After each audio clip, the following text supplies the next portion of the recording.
దశాబ్దాల సుదీర్ఘ అనుభవం, ఆటుపోట్లు తట్టుకొని నాకే ఉత్సాహం వచ్చేలా, నన్నే ఉరకలు పెట్టించేలా రాజకీయ ఉద్దండలు శ్రీ నారా చంద్రబాబు నాయుడు గారికి నా హృదయపూర్వక నమస్కారాలు.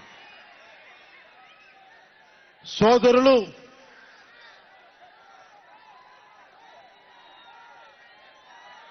ఒక సునామీ బాలయ్య గారికి నా హృదయపూర్వక నమస్కారాలు. వేదిక పైనున్న జనసేన నాయకులకి, ప్రతి ఒక్కరికి నా హృదయపూర్వక నమస్కారాలు. జెండా సభ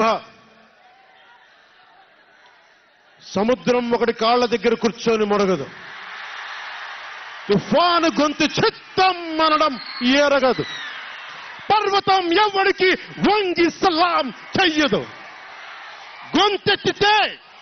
గొంతెత్తితే ఒక దేశపు జెండాకున్నంత పొగరుంది. జెండా సభ ఎందుకు పెట్టాను?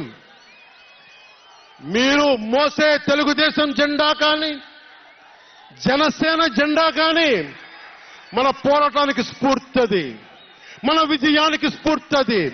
2024లో మన పొత్తు విజయానికి స్ఫూర్తి మన జెండాలు.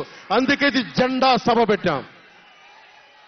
ఎన్నికల్లో బూతుల్లో వైసీపీ రౌడీలు, గూండాలు బూత్ క్యాప్చరింగ్ చేస్తే ఆ జెండాని మడత పెట్టి కర్ర తీసుకొని ఎదుర్కొనేలాగా, అందుకని జెండా సభ పెట్టాం.